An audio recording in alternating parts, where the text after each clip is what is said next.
What's up, guys? A little morning chat from the beach today. The topic of the day is the best exercise for fitness. And that's a pretty wide category, right? It's gonna get a little loud here in a second. I mean, come on, right? Might be a little too loud to do a video, so I'm gonna hop back in the truck and continue the conversation. All right, we're back. Now, the single best exercise we should all be doing. Now, you know, if you follow this channel, I don't believe in single best. There's no single best food.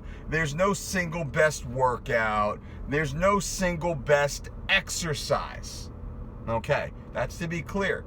We get a lot of benefit from a wide variety of quality food, exercise, programs, all of that stuff. Variety is key. But one exercise that has got a lot of bad press recently, but must be employed by every single human, is the deadlift. Now, we use 21 different variations of the deadlift inside our facility with our clients. The deadlift is essentially bending over and picking something up off the floor at arm's length, which means your arms are just hanging down by your sides or slightly in front of you. The most common deadlift is the barbell deadlift.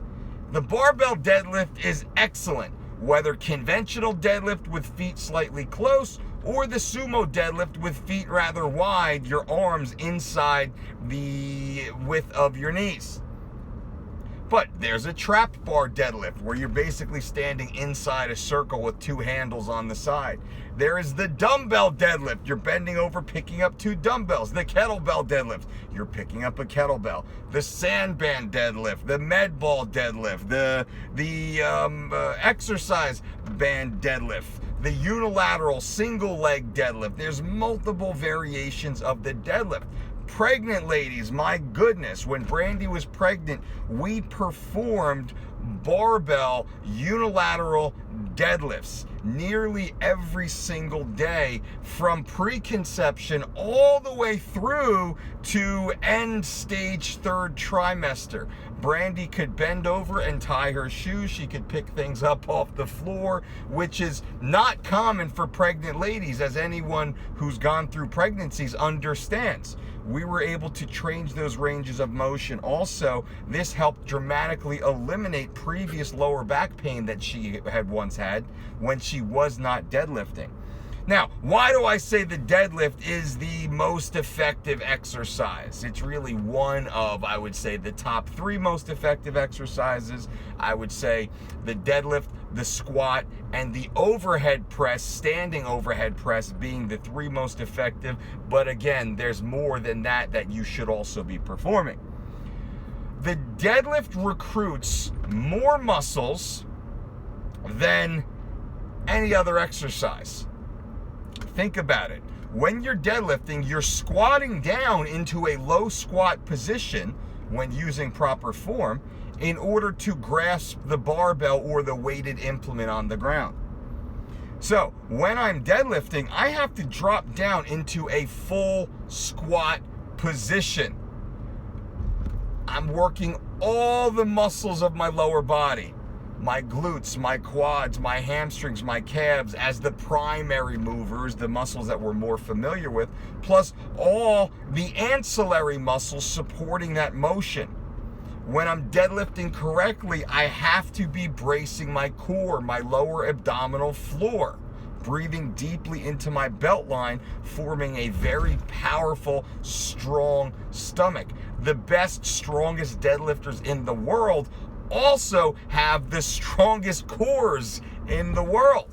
As we work up the body, we're working the core, quote, the abs, we're working the lower back, we're working the supporting muscles of the shoulder girdle, we're working the trapezius dramatically, all three deltoid heads, we're working the pecs, we're working the lats, we're working the arms. Every muscle is being worked while deadlifting.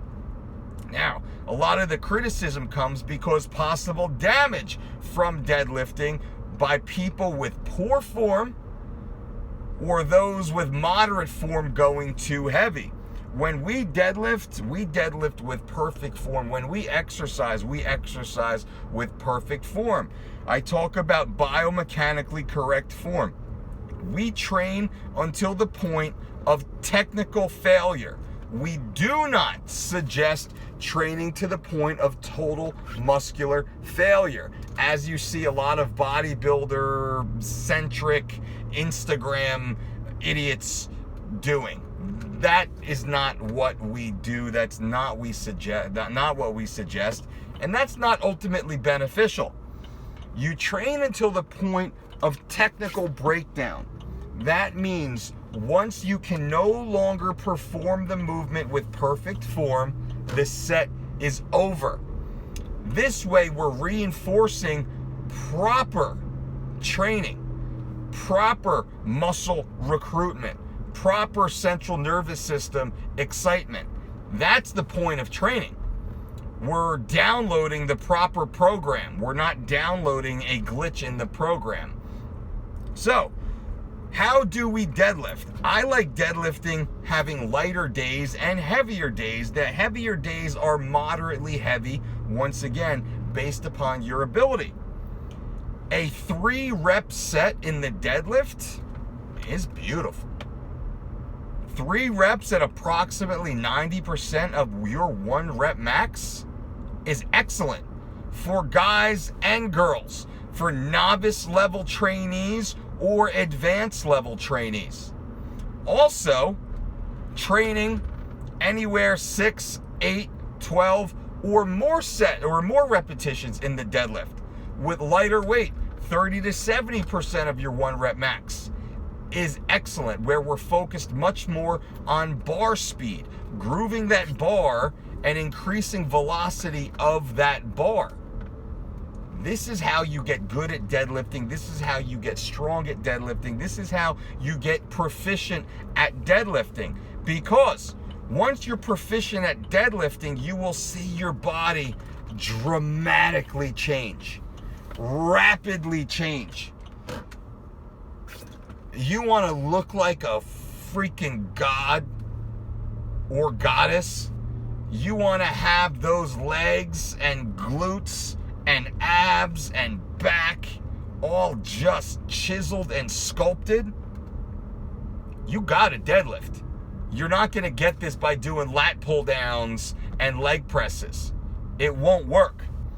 Deadlifting from a central nervous system capacity is the most difficult exercise, in that it strains your central nervous system more than any other exercise, including squats.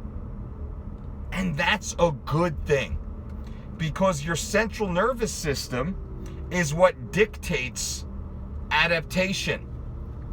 If we can maximally stimulate our central nervous system to adapt to the training demand we have imposed upon it, you will see rapid results to your entire physique. The better you get at deadlifts, the stronger you become at deadlifting, the more muscle you're able to build, the more weight you're able to use on every other exercise, thereby increasing your total body improvements. Whether it's bicep curls and sculpting your arms, or standing calf raises and shaping your legs, the deadlift will dictate the entire growth of your physique. So, takeaways. I would suggest 1 heavier deadlift day per week and 1 lighter deadlift day per week. That might be, let's say we're doing a push-pull. Maybe on Monday we have our heavy deadlift day after a day off. I like that. Slightly heavier deadlifting on a Monday, where we're training up to 3 to 5 sets of 3 to 5 repetitions at 70 to 90% of our 1-rep max. Perfect. Taking a good 2 minutes off in between sets. Love it. And then on Thursday, we're training deadlifts once again, but maybe now we're training unilateral kettlebell deadlifts. And I'm performing 3 sets of 12 to 15 repetitions with perfect form, each leg.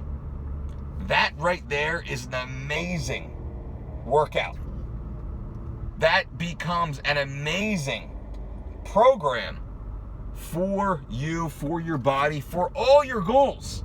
This works just as well for an Olympic athlete as it will for the rank novice just getting into exercise for the first time. The weight is relative to your ability and your goals. Start light. Start super light. Start with a PVC pipe. PVC pipe. Said that weird, huh? Or a broomstick. Absolutely fine. Work your way up to an empty barbell. Then add a pair of 10-pound plates, then 25s, then 45s, and slowly scale up. What's the rush? There's no rush. When your form is perfect, when you're grooving the bar in a manner that feels clean and smooth and comfortable, then it's time to add more weight. And only then is it time to add more weight. So don't make it about the weight. It's not about the weight. This is not a weight-first philosophy. The weight's important, but without form, the weight doesn't matter. So let's make sure we have the form locked in. Did I cover everything? I think that's it. What do you think? I think that's it, guys. The deadlift. God darn it, deadlift. Bend over and pick stuff up. I mean, think about it. The carryover, not just from the aesthetics, not sports performance, not, this adds to function. In life, how often do you have to bend over and pick up things in life? How many people do you run into that are middle-aged, that can no longer bend over and pick things up, that have terrible form and, my back? It's because they didn't train this. Don't be that person that gets into their mid-30s or 40s or 50s and can't bend over in a healthy manner and pick things up off the floor. I'm not saying be Eddie Hall and set the world record in the deadlift. No. But you should be able to bend over and pick your kid up off the floor. You should be able to bend over and pick up the Amazon box off your front porch, right? You should be able to help your buddy move a chair or a refrigerator for that matter.